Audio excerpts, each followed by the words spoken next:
Greetings, Benjamin J. from BENZTRAINZ with another in the series. Well, here's that $8.666. I replaced the side rods and the headlight, cleaned it, lubed it, tuned it, lightly oiled it, as you can see. So it was definitely worth the $8. Now, I wanted to point out something. If you're missing the push rods, side rods on a 666 smoker, on the smoker, there is a plate, a slide assembly that moves back and forth attached to the push rods with a pin. And obviously there was something wrong with that, so they pulled off the push rods completely. Now, the front mount is just a groove because the push rods are actually held in by the pin attached to the slide assembly. So to replace the push rods, you've got to find some way to keep them in there. And so what I do is, you see there's a slot here. If I can focus this a bit better. There's a slot and there's no way to hold the push rod. So what I do is I take a small piece of a Q-tip of the stick itself, cut off a small piece and tap it into that slot, as you see, and that captures the push rods and keeps them in position. And then one drop of epoxy, and that will last virtually forever. This is no longer going to smoke.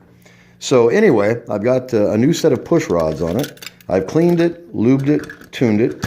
I sprayed WD-40 into the solenoid itself. Not the contacts on the E-unit, but the solenoid itself. And that got the E-unit working. So I'm going to put this on the rail. I just got this complete. Turn on the power. Ran this on the bench for several minutes. It runs backwards and it runs forwards. $8 on eBay. Now I'm going to have to replace that rear axle. It has a slight wobble in it because when they pried off the push rods, they bent the axle. But as you see, this actually looks quite good, and it was definitely worth the $8. It runs absolutely perfectly, and just replaced the light bulb, as you see, and the push rods, just out of parts out of the parts box. And like I said, I used the Q-tip stick itself to tap into those slots to hold the push rods in position, and then one drop of epoxy, and that's a permanent repair. Anyway, as you can see, this actually looks pretty good. It is missing the bell, but other than that, it is actually in quite good condition. Now tomorrow this oil will have penetrated the paint and rejuvenated it, but as you can see, there's no damage to it at all. There's very little play wear, almost no paint wear, even the white stripe is intact. And usually you'll see worn paint on all the sharp edges. And in this case, this actually looks quite good. As I said, the only thing missing is the bell. But it looks good, it runs splendidly. The E-unit is working. As you see, it runs really smoothly. I am going to have to replace this axle.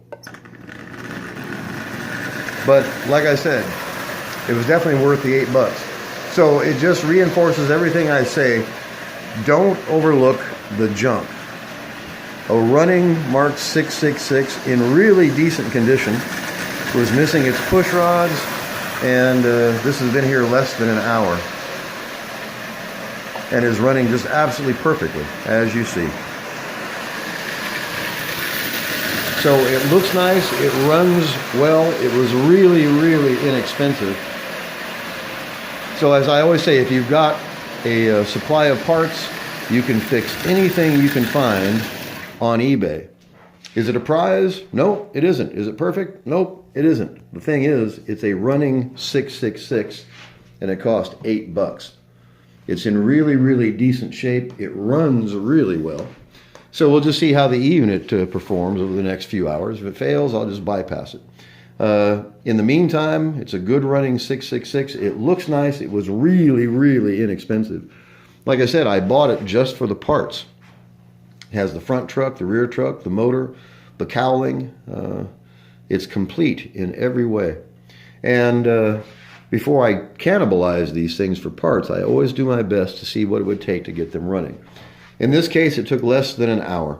So I replaced the push rods, as you see, lubed it, tuned it, oiled the paint. By tomorrow, this is going to be a really nice looking 666, and it cost $8. I mean, how do you beat that? So I just want to do a quick video on this. $8 on eBay. I made an offer, he accepted, and here it is running, and it took less than an hour to replace those push rods, replace the light bulb, lube it, tune it, and get it running. And as you see, it's running just absolutely splendidly. That's 40% power. Headlights working. The light bulb was missing, so I just snapped a new light bulb into it. That repaired that. Put the new side rods on it. That repaired that. And then it was just a matter of getting it cleaned and lubed and tuned. And I've still done very little to it. And like I said, it's been here less than an hour and it's already repaired and running. So really difficult to beat that. eBay, $8. Made an offer, he accepted. Here it is, repaired and running. It's going to be a nice looking 666 that was really, really inexpensive. And like I said, the only thing missing is the bell. So I just want to do a follow-up video on this. You know, I got to say it again, don't overlook the junk. If you've got a supply of parts, you can fix anything you can find on eBay. And in this case, less than an hour. And this 666 is up and running. It looks nice. It runs really well. And it was really, really cheap. Hard to beat that combination. Anyway, I just wanted to do a follow-up video. As always, if you have any questions, feel free to drop me an email, BENZTRAINZ@gmail.com. And as always, thank you for watching.